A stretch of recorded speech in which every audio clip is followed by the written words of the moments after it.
Well, I think I could give one memory which, in a way, connects up with Souter.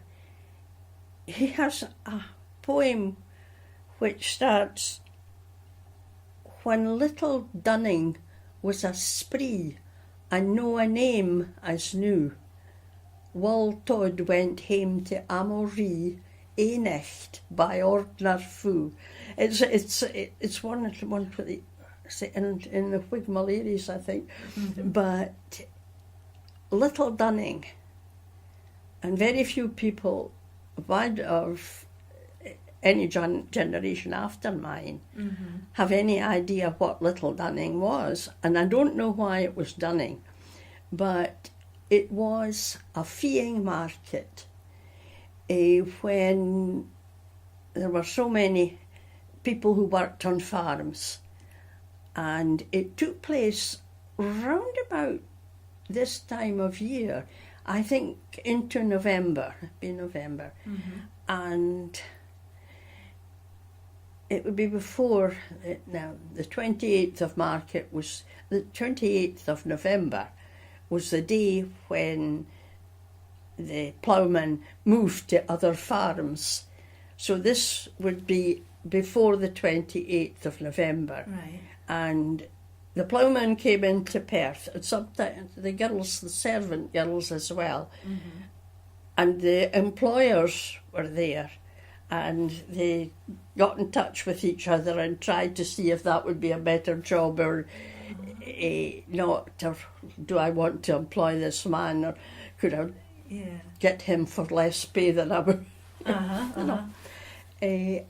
And of course, you've a lot of people, so they're out to enjoy themselves, they're away from their work. Mm-hmm. And somewhere in the back of my mind is a memory of actually being in Perth at that time. And the only thing I can remember about it really is that there were stalls in the streets. Now, this would be before there was very much in the way of electric lighting and so on. And they had flares attached to them. Don't know what they were made of, but there were flames coming out at the ends of these stalls. Right, And again, this is my cousin Mary's story. The pupils at the primary schools frequently bought something off these stalls to give to their teacher. A sugar pig or a sugar kipper, I think.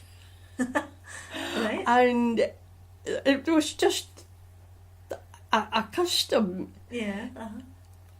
Now, by the time I moved into Perth, nobody was paying a lot of attention to Little Dunning, and then of course the war came. But I do remember one occasion, now probably was I at university, or was it still in my 6th year, but my chum was being an apprentice at Condé Mackenzie's, the lawyers. And I used to, on a Friday night, I used to go down and wait for her finishing her work and walk home with her or something like that. Mm-hmm. And this particular day, it must have been a Friday in November, I had misjudged my time, and I waited and I waited and I waited, and the place seemed to be getting locked up, so I realised Margaret must have gone. Mm-hmm, mm-hmm.